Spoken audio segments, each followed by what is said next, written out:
I'll take you through the whole site level. TVET Smart Project at Machakos University. Now thinking makofi sana. Accommodating all these subjects, these courses.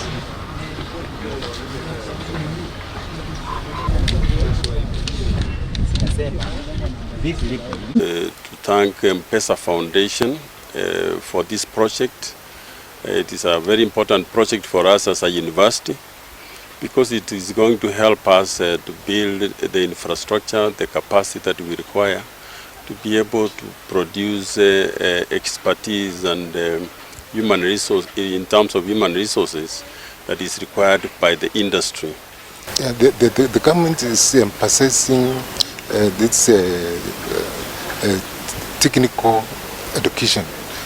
That is why they have introduced even this CBE education.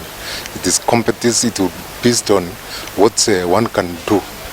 So, and the government has invested a lot. There is, you can find a lot of money. If you look at the budget of the ministry, the budget of given to this ministry, more than 700 million.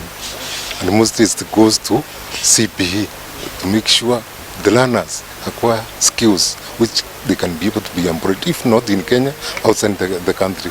You have seen now. And today is an extremely exciting day for us as Safaricom through our Mpesa Foundation. As you know, we've always indicated that our purpose is to transform lives.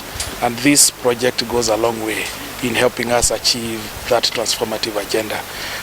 Today we here at Machakos University launching the Smart TVET project in collaboration with Machakos University. We, as a Mpesa Foundation, we've committed close to about 120 million so that then we can be able to bring this project into fruition.